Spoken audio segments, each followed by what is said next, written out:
Ramadan tá bá wọlé yìí tá bẹ̀rẹ̀ lẹ́nu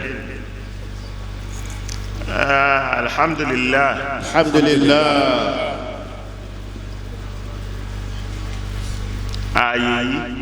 ààyè yìí yóò máa ṣẹ́kù ní ààyè mímọ́, yóò máa ṣẹ́kù láéláé ní ààyè mímọ́. mímọ́ tí ó fẹ́ kọ́ àwọn èèyàn ní ẹ̀sìn, mímọ́ tó fẹ́ kọ́ àwọn èèyàn ní ẹ̀sìn, tí ó la ẹ̀sìn yéèyàn, tí ó la ẹ̀sìn yéèyàn, tí ó sì dúró lórí ẹ̀sìn, tí ó sì dúró lórí ẹ̀sìn. àlàyé wà fún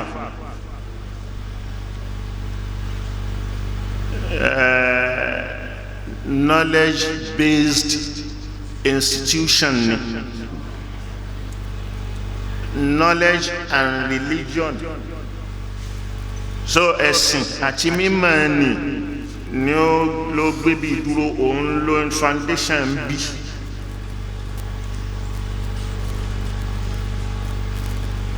ló fi ń jẹ́ markazu ta'lim al-arabi al-islami, center training. So training láyé bí wà fún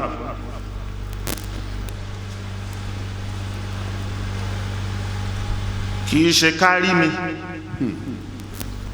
kìí ṣe mo fẹ́ jọ lórí ẹ̀sìn ni bàbá Sheikh Adam fi gbé bí kalẹ̀ àbí làníyàn tí wọ́n fi gbé kalẹ̀. Ilé àwọn àfá kó má parẹ́ fún mímọ̀, torí pé àwọn onímọ̀ wà ń bẹ nínú ìlú yìí láti dáadáa, láti jọ́ tí Islam ti wọ̀lú yìí tó ti wọlé Yorùbá papọ̀. So ìmọ̀ òun ni in tí ó sì dáàbò bo ẹ̀sìn òun ni. So wà nù mission, ó wà nù message tí markaz fẹ́ pass káàkiri. So ẹni tí ó bá dúró tí ó hold di ààyè yìí, message yẹn àti foundation yẹn gbọ́dọ̀ yé dáadáa, torí òun ló gbọ́dọ̀ nǹkan tí ó máa protect tí ó sì dúró lé lórí yẹn.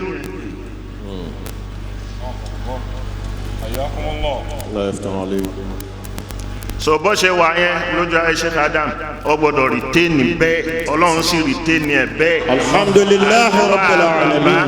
Àdúrà Sheikh Adam lórí ẹ̀ gbà. Alhamdulillah. So òun ni bàbá máa dájọ́ àwẹ̀ kalẹ̀, radiyallahu anhu. wọ́n a máa dá kalẹ̀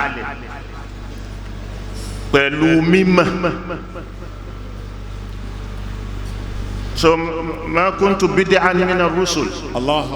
Nígbà tí mi débẹ̀, èmi kọ́ ni mo ṣẹ̀ṣẹ̀ wá jẹ́ innovation. Allah. Wípé ọ̀yá mo fẹ́ dájọ́ àwẹ̀ káwọn èèyàn lè mọ̀ mí, kán àbí kí wọ́n lè máa wípé bákan. Rárá, torí mo mọ responsibility tó wà lórí ọrùn ẹni tó bá jẹ́ ìmáàmù táwọn èèyàn fẹ́ tẹ̀lé. Allahu Akbar. Àbí ẹni tí ó sọ̀rọ̀ lórí ọ̀rọ̀ ẹ̀sìn, nǹkan tó fẹ́ sọ kò dá lójú. So bí bàbá ṣe ń ṣe bọ́ pẹ̀lú mímọ̀ tí wọ́n fi ń ṣe, Ọlọ́run náà ní kí wọ́n kọ́ wa mímọ̀ ní ń jọ àwa ń lé kéwà sí fojú kéré mímọ̀ yẹn. Allahu Akbar. So òun ló ń fa dá sí pé nígbà tí bàbá ti lọ, kì í ṣe pé mo ṣe bẹ̀rẹ̀. Nígbà tí bàbá ti lọ, a máa ń dájọ́ àwẹ̀ ni níjọ́ báyìí bí bàbá ṣe ń da tí èé sì tà sí. Nígbà tí bá yá sí pé mímọ̀ ni tí òun ṣe fẹ́ẹ́nú, ọ̀rọ̀ fẹ́ẹ́nú kọ́, ọ̀rọ̀ à ń bínú ẹnìkan kọ́, ọ̀rọ̀ à ń fẹ́ takò yẹn kan kọ́.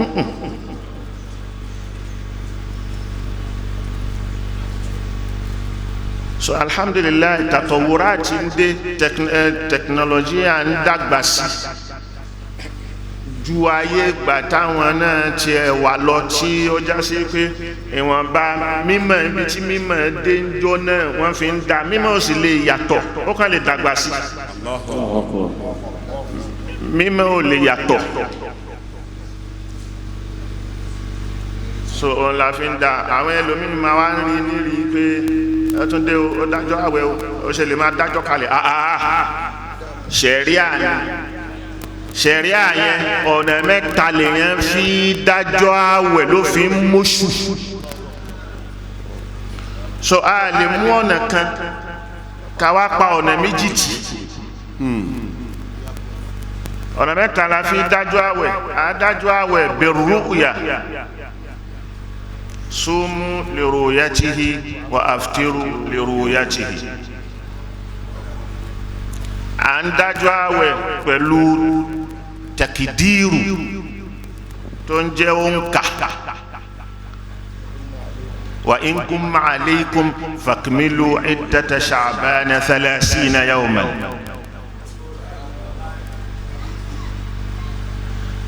àádá pẹ̀lú òní hisab ikmalu sha'ban 30 yawman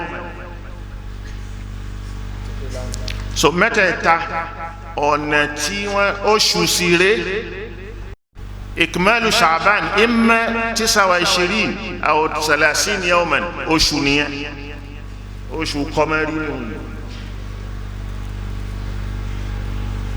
so èyí tí abawa mọ̀ tẹkmil Ọlọ́run ló sì ti kọdára tẹkidiru yẹn ó ní wal qamara qaddarnahu manazila wal qamara qaddarnahu manazila hatta aada kal urjunil qadim la shamsu yanbaghi laha an tudrika al qamara wala laylu sabiqun nahari wa kullun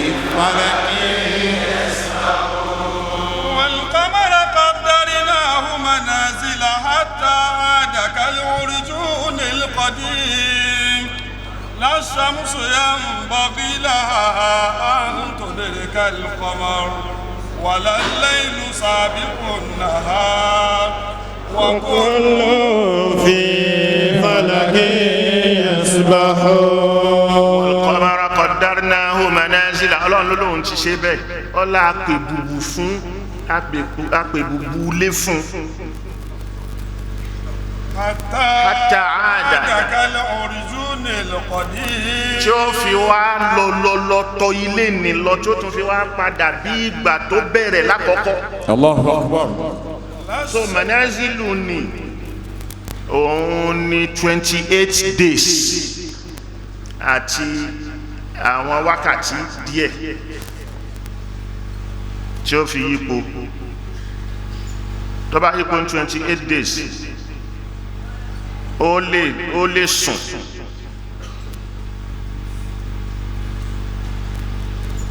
tó bá sùn kó gba odidi ọjọ́ tí ó fi pé 29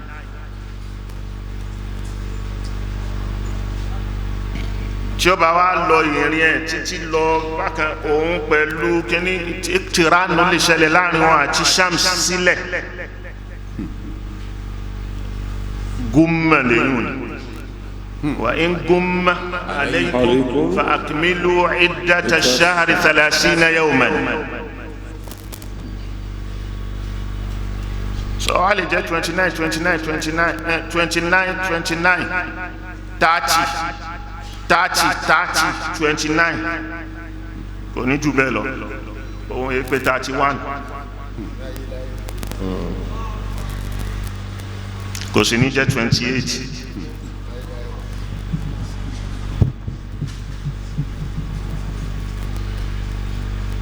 so Ọlọ́run ló ṣe bẹ́ẹ̀ Ọlọ́run tó ti lọ òun ṣe tẹ̀kìdírù ẹni ó wá fi mọ àwọn èèyàn kódà ó ní lápá lára wa al-maddu wal-jazr tí ń bẹ lára òkun òṣùpá ń lápá sí lára tí máa jẹ́ kó kún gbìí nígbà míì tí ó jẹ́ ó máa fà gbìí tí ó máa jẹ́ òru ìlapa tàṣírù tí kọ́mọ́rù ní lára alẹ̀ ni so tàṣírù kọ́mọ́rù ìlapa lára làákàyè wa lára làákàyè ọmọ èèyàn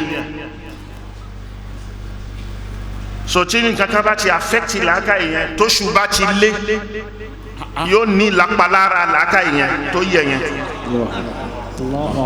ni wọ́n fi ń pe ẹni tí nǹkan bá rọ̀nù pẹ̀lú làákàyè pé lunatiki ẹni tó ń bá òṣùpá luna tó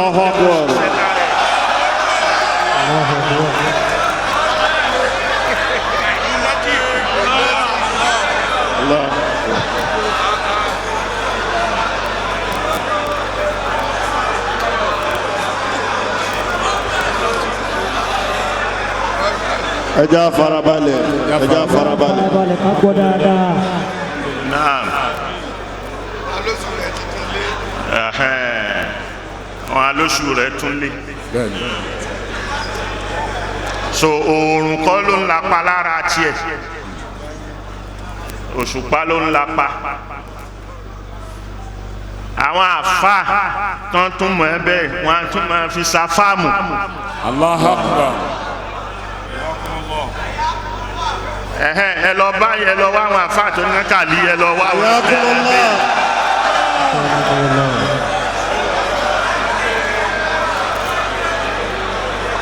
Abao.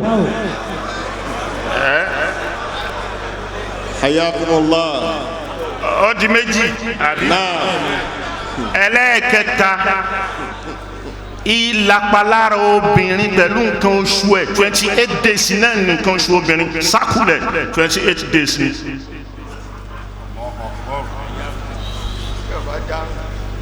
tí o bá járùn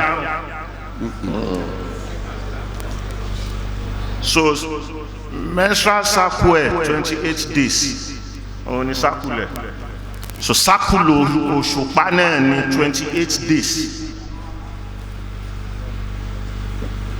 so gbogbo àwọn nǹkan wọ̀nyí qaddarnahu manazila hatta aada kal-urjunil qadim ọlọ́run ló lóun bẹ gbogbo ẹ̀ bẹ́ẹ̀ tẹ̀kídìrì. hatta aada kal-urjunil qadim la shamsu yanbaghi laha an tudrika al-qamara wala al-laylu sabiqu an-nahar wa kullun fi falakin yasbahun. kullun fi falakin yasbahun kálukú wọn àtòrùn àtòṣùpá fálàkì wọn nínú àwòwò wọn kálukú ń lúwẹ̀ẹ́ tiẹ̀ lọ ni ó ń cruise.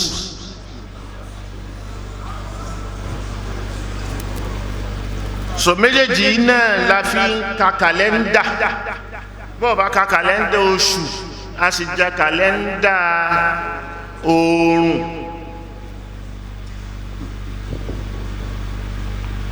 so oòrùn ní Gregorian calendar òṣùpá ní lunar calendar léètò yá sí pé òun ló ti wà lábàáyé tẹ́lẹ̀ tipẹ́tipẹ́ téèyàn ti bá sábà náà ṣe ń pè ń ṣáárù lédè lárúbáwá ń tí pariwo tó bá yọ ntí pariwo tí láriwo nù tó bá yọ ṣáárù yẹn tẹ̀síhìrù ẹ̀ ìpariwo ẹ̀ ìgbájúmọ̀ ẹ̀ òun náà ni wọ́n yọ tán fi ń pè ní ṣáárù. so eléyìí gbogbo nǹkan tó wá rọ̀ ọmọ yìí ó ní mímọ̀ tí a sì pé èèyàn lè jẹ́ amateur ń bẹ̀ bó bá jẹ́ amateur ń bẹ̀ kò nídìí kó specialize lọ rẹpẹtẹ ó lè jẹ́ amateur ń bẹ̀ amateur tó jẹ́ ní tí wọ́n bá jẹ́ àfa tó jẹ́ amateur ń bẹ̀ tó bá mọ̀ ẹ́ débẹ̀ ó fi lè ṣẹ̀sìn ó fi lè gáìdì ara ẹ níbi ẹ̀sìn ó sì lè fi yé àwọn ẹlòmíì náà. yasalunaka anil ahilla qul hiya mawaqitu linnasi wal hajj. يسألونك عن الأهلة قل هي مواقيت للناس والحج وليس البر بأن تأتوا البيوت من ظهورها ولكن البر من اتقى وأتوا البيوت من أبوابها واتقوا الله لعلكم تفلحون. Ọlọ́run ni wọ́n máa bí ẹlẹ́rìí ń pa oṣù ṣáà pé stiftahu ni tọ́lọ́run bá lo ọlọ́run ni mufti ànábì ń gbẹnu sọ fún un ní ànábì kọ́ ni mufti tọ́rọ ọlọ́run ni ṣáríù òun ló ń ṣàrá ló fi wá dáa pé gbogbo àwọn kúlíkúlíkúlí yastaftunaka al-istifta yasalunaka yaftunaka yastaftunaka ọlọ́run ló ń sọ kalẹ̀ fánàbí pé wọ́n wá ṣe fàtíwá fún ẹ wọ́n wá bí ẹ léèrè ìbéèrè ń pọ̀ ọ̀rọ̀ ẹ̀sìn náà ní fàtíwá so ẹni tí ó wà á dáhùn ọlọ́run ni ó wà á dáhùn ànábì kọ́ ló ń dáhùn lọ́lọ́run fi sọ yín pé kúl ó yá sọ fún wọn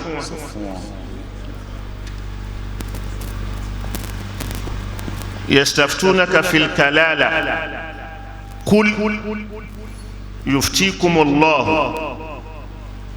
ìwọ sọ fún yín pé ọlọ́run ni ó ṣe fàtíwá ní fún yín yas'alunaka anil mahid kúl hiya azan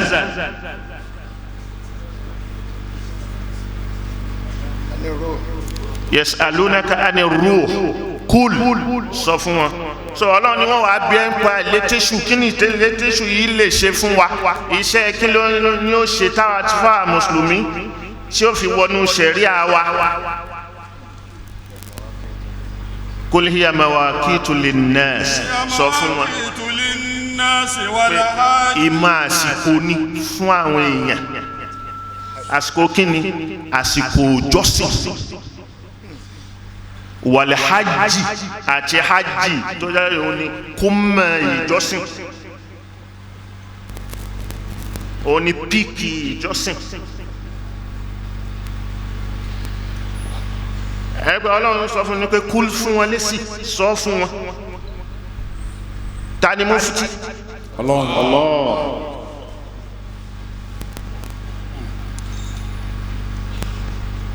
ajra'ukum ala al-futya ajra'ukum ala al-ithm àwọn tí ṣáyà gbangba ibi ẹ máa bí mí ní fàtíwá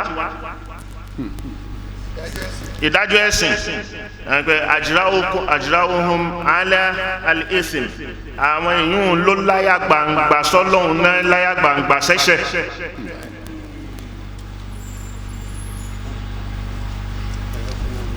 sọtẹ́yìn bá mọ gbogbo àwọn nǹkan wọ̀nyí ọ̀rọ̀ ẹbí mi léèrè pé ẹ ń pa kìíní láì wá mímọ̀ rẹ̀ kí n wá bọ́ta kí n wá pé ọ̀yá ẹ gbogbo àwẹ̀ nì ṣé tèmi nìkan bá dá gbà ṣé ó dá mi lójú kọ́lọ̀ ń gbà náà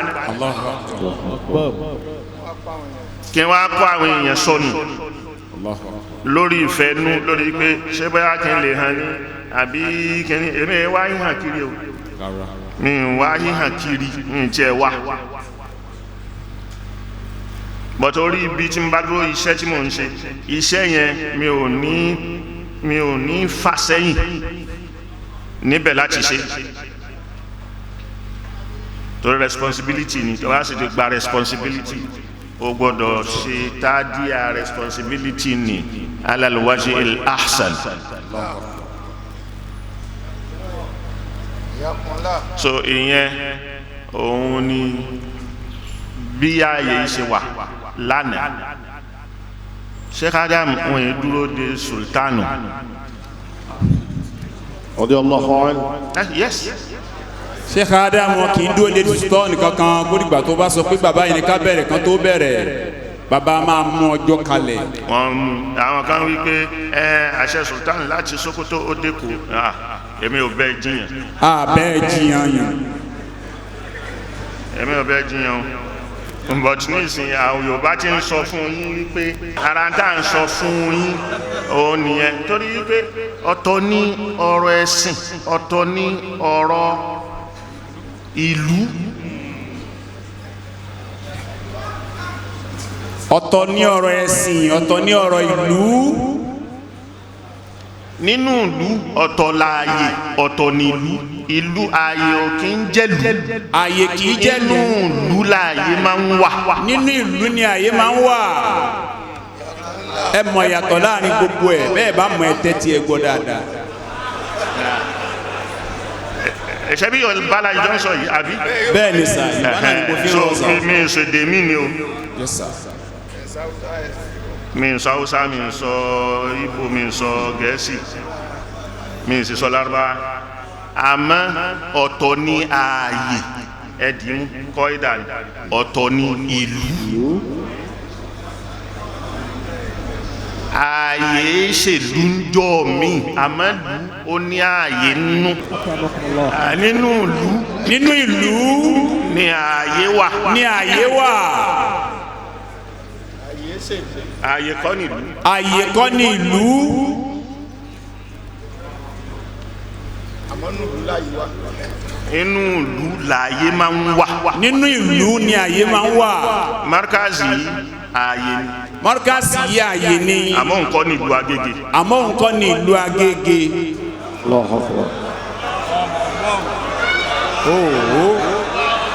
Ayakumullah.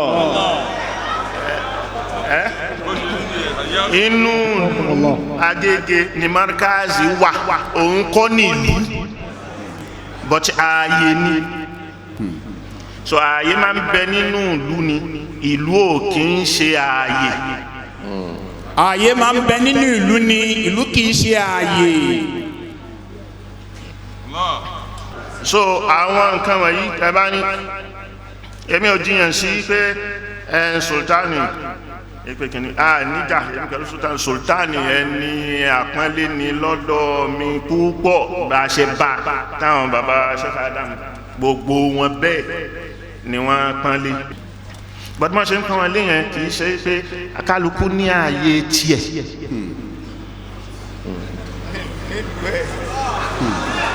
kálukú ní ààyè tiẹ̀. ẹni àpọ́nlé ni Sultan lọ́dọ̀ bàbá wa látànáwá àti lọ́dọ̀ bàbá wa ti ní. kálukú sì ní iṣẹ́ tiẹ̀. kálukú láàyè tiẹ̀ kó wá sí ní iṣẹ́ tiẹ̀ tó ń ṣe.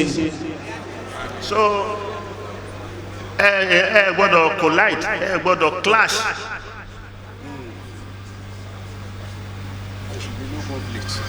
kò gbọ́dọ̀ sí conflict. so ìdí nìyẹn èèyàn bá ń wo àwọn míì dáa pé kíní kan ẹjẹ́ kí Sultan èmi ni mo mọ nǹkan tí ẹni tí wọ́n bi léèrè ọ̀rọ̀ ẹ̀sìn ni mí sọ̀rọ̀ ẹ̀sìn la fẹ́ sọ yìí mi ò sọ̀rọ̀ àṣẹ ìlú. ọ̀rọ̀ ẹ̀sìn ni bàbá wa ń sọ kì í sọ̀rọ̀ àṣẹ ìlú. gbogbo àwọn tí wọ́n pera wọn ní tí wọ́n ń ṣàfitì irọ́ súnà sọ́dọ̀ ara wọn yìí tọ́pọ̀lọpọ̀ míì àgbẹ̀ Saudi òun ni kíní ṣọ́ba Saudi ló wà náà ṣoṣù àwẹ̀. ṣọba Saudi ló wà náà ṣoṣù àwẹ̀. ṣé ọba Saudi ló máa náà sí oṣù àwẹ̀. àbáwọn àlìkálí ẹ̀sìn. àbáwọn àlìkálí ẹ̀sìn ni wọ́n ànáùsì ẹ̀. nínú Saudi ẹbí gbogbo ẹni tó lọ Saudi tí wọ́n ń pariwo ẹ súnà súnà súnà ẹ pé kìíní ṣé ẹni tó ṣé ọba wọn ń bẹ ló ń pàṣẹ ni àbí àwọn àfà tọrọ ẹ̀sìn bá délẹ̀. tọrọ ẹ̀sìn bá délẹ̀ ṣé ọba Saudi ló máa ń sọ̀rọ̀ nípa ẹ̀sìn ni àbáwọn àfáà tó wà ń bẹ̀. ní Íjíbítì president ibẹ̀ mùsùlùmí ni bọ́tọ̀ ọ̀rọ̀ lọ́tọ̀ òṣèlú ìlú lòun ń ṣe ẹni tí ó announce ìbẹ̀rẹ̀ àwẹ̀ òun kọ́ ni ó announce ẹ̀ kódà ṣé ó Lazari kọ́ mufti diyaru misriya òun ni ó announce ẹ̀. Inshallah. president Egypt bó ti jẹ́ mùsùlùmí tó bọ́rọ̀ ẹ̀sìn bá dé kò ní dá sí ẹni tó jẹ́ olórí ẹ̀sìn nípa ọ̀rọ̀ ẹ̀sìn ni ó sọ nípa ọ̀rọ̀ ẹ̀sìn. ẹni tó jẹ́ olórí ẹ̀sìn kọ́ ẹni tó jẹ́ mufti. ẹni tó jẹ́ mufti. ṣe é máa ń pẹ́ mọ́ yasalunaka anil ahilla sọlọ́ọ̀ ni mufti àmọ́ fànẹ́bì ṣe arólé wípé ìwọ wà láàrin wọn máa gbẹnu mi sọ sọgbà tí ó sànẹ́bì mọ́ ẹni tó bá wà nípò kí wọ́n bí ní fàtiwọ́ ẹ̀sìn òun ni ó dáhùn ẹ̀sìn yẹn.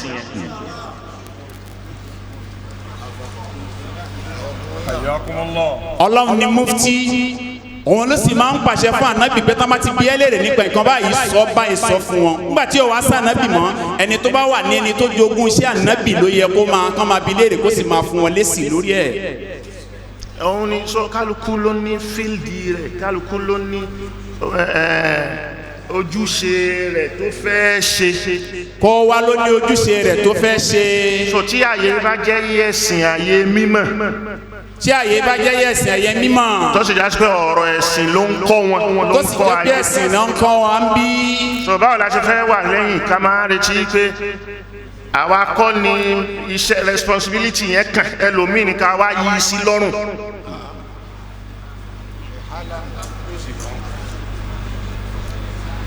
ká dọ́jì iṣẹ́ wa ká wá gbé kọ́ ẹlòmíì lọ́rùn tóun ò sì ní gbéṣẹ́ tiẹ̀ kọ́ wa lọ́rùn. Allahu Akbar. a gbọ́dọ̀ gbé responsibility wa fún ẹlòmíì níbi iṣẹ́ tiwa tó bá kan iṣẹ́ tiẹ̀ tó jọ́rọ̀ lu kó máa sọ̀rọ̀ lórí ẹ̀. so ẹlòmíì accuse mi ẹlòmíì ń sọ̀rọ̀ ẹlòmíì ń ṣe kínní tí o understand the stand wa níbí kò understand the policy ibi kò understand the ibi ẹlòmíì lè kéwú kó jáde ń bí o kó máa understand ó kàn kọjá ni o. principle wa lè má yé principle bí lè má yé.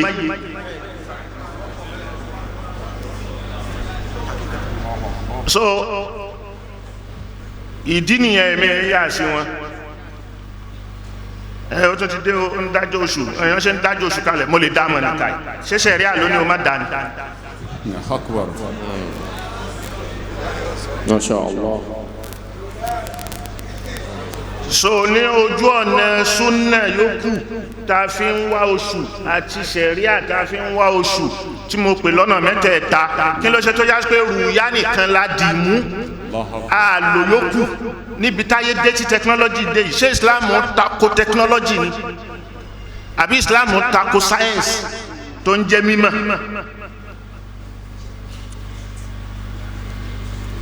but ẹlòmíì èmi personality mi ló fẹ́ attack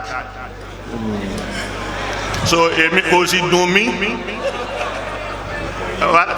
kò dùn mí kò lè dùn mí ta ni mo fẹ́ fi jọ tí wọ́n bá attack personality. Allahu Akbar.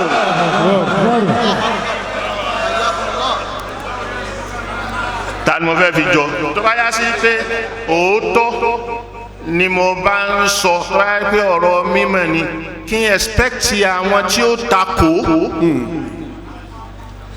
èmi ò dẹ̀ sọ wípé kí gbogbo èèyàn jẹ̀mọ́ tó bá ń kírun mọ́rkàzì àtọ̀ mọ́rkàzì tó bá gbà lèmi ń sọ fún mi ń sọ wípé kí gbogbo ayé wá tẹ̀lé mi.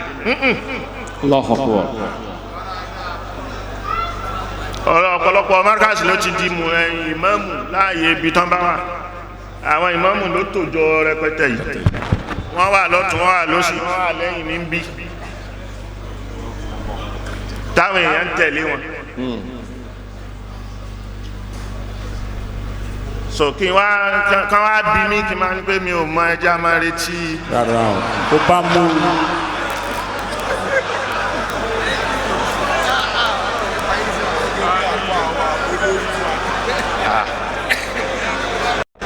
gẹ́gẹ́ bí mudirul markaz.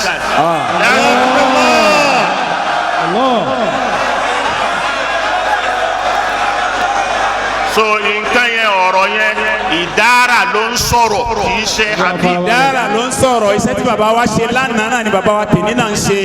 bàbá tàbí ọmọọṣẹ́ tí wọ́n ń ṣe wọ́n mọ pọ́lísì wọn lórí ẹ̀ náà ni bàbá wa náà sì bẹ̀rẹ̀ ṣẹ́lẹ̀ lórí òun náà ni wọ́n ń ṣe. In my capacity as Mudirul Markaz. So ọmọ Markaz tó bá gbà ọmọ Markaz tó gba ìdára yẹn gbọ́, so ọmọ máa expect lọ́dọ̀ mi kí ni nǹkan báyìí bó fẹ́ bọ́já sí pé kò sínú wa tá àjìjọ kọjá ń bẹ̀, but yóò fẹ́ kọjá sí pé isdarul awamir yẹn yóò wá láti idaratul markaz nítorí pé ìdára yẹn lòun bìlíìfù nú ẹ̀. So kì máa wá up to the task. So kò lè rí bẹ́ẹ̀. Ìyẹn alhamdulillah nígbà tá a ti ń ṣe náà Ọlọ́run kò fi bú wa. alhamdulillah. Mo ti wà lórí ìdára yìí lórí Mudirul Markaz yìí 22 years àbí 23 years nísìn. So láti 23 years mo ń dájọ́. Ọlọ́run ò sì ní pé kó dàrú kó yẹ. alhamdulillah. Ẹ̀yin náà tó kéèyàn dúpẹ́ èmi dúpẹ́ lọ́dọ̀ Ọlọ́run. Bó bá ń àwa náà bá ń fẹ́ sá. tó fẹ́ máa character assassination, so problem ẹni problem tiẹ̀ ni so kì í ṣe problem èmi. So máa wulẹ̀ sọ pé dúró kékeré èyí tí mo wí yẹn ìwọ sọ pé rárá kò rí bẹ́ẹ̀ kò sì mú di tiẹ̀ wá. So alhamdulillah Ọlọ́run tún wá fún mi láwọn ìhùwánù tí wọ́n ní bìlíf táwọn náà ní mímọ̀ nípa nǹkan yìí. Inú wọn lájú wa Abdulrazak yìí. Hafidhahullah. Sheikh Abdulrazak Abdulaziz. Hafidhahullah. So ìjọ kan mo dájọ́ àìbẹ́ tá a fi wá close gan náà bá wá solidarity làwọn wá kí mi fún kódà àwọn wá ṣe àwọn àjíjọ kí di ọdún náà ni. Ibi tá a ti dọ̀rọ̀ mọ́ ni solidarity pé kí n náà èyí tí mò ń sọ ìmọ̀ ni mò ń lò yìí èyí táwọn náà mọ̀ ni àwa rí wọn pé ìmọ̀ làwọn so onímọ̀ ìmọ̀ yẹn ló sọ wá di ọmọ ìyá. sọ wá di ọmọ ìyá ló sọ wá dọ̀rẹ́. Masha Allah.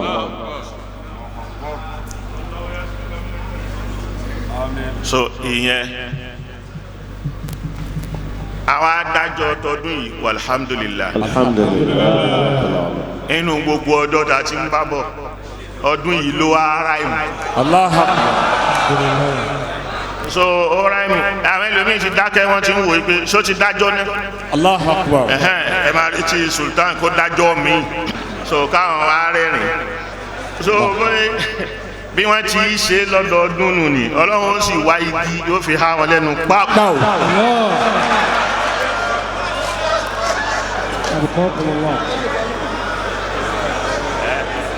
Nígbà tí èyí ṣe fẹ́ nú tó yá sí pé ọ̀rọ̀ mímọ̀ ni. So alhamdulillah mo sì tún sọ kalẹ̀ mo ní ọgbọ̀n lágbà. Ó ti ń dá kalẹ̀ ní ó ti ń sọ ọmọ lè dá kalẹ̀ mọ́ náà.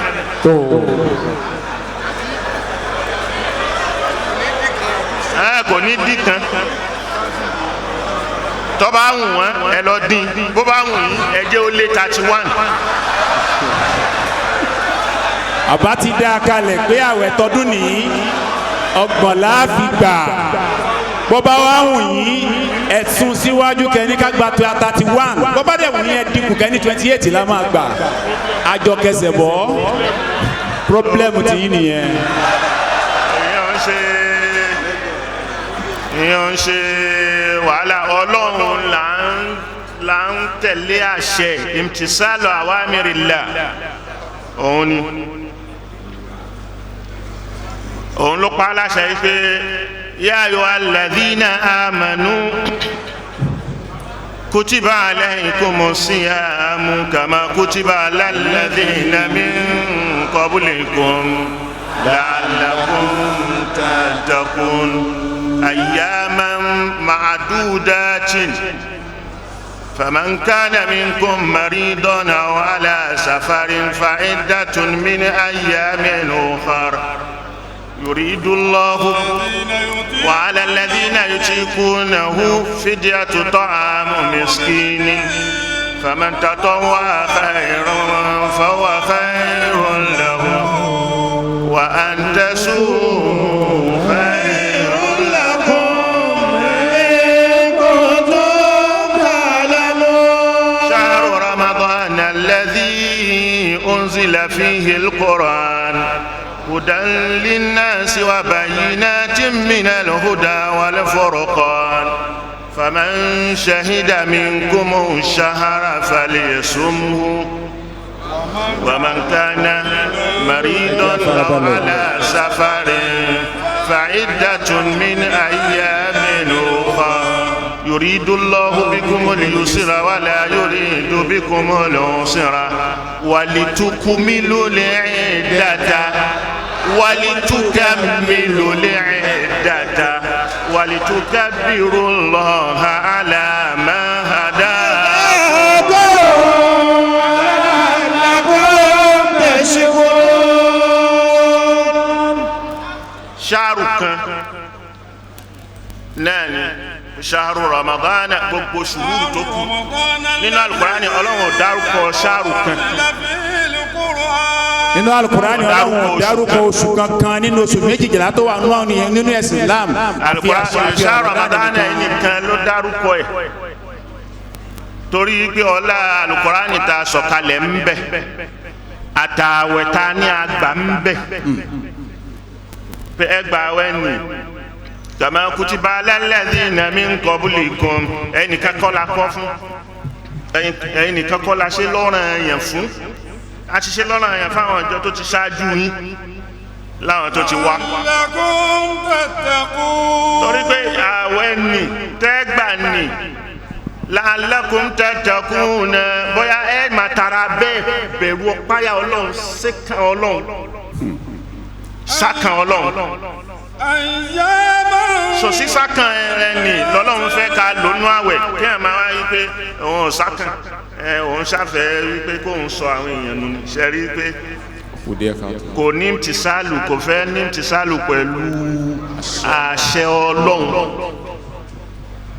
Ọlọ́run wá sọ pé àwẹ̀ tá ní ẹgbàá nìyẹn inú oṣù Ramadan ni tọ́ra Al-Qur'ani ń bẹ ayyaman ma'dudatin àwọn ọjọ́ tó ló ń kà ní. faman kana minkum imma 29 yawman aw 30 yawman ó lè jẹ́ mọ́kàndínlọ́gbọ̀n ó lè jọ́gbọ̀n òǹkà ẹ̀ ti pé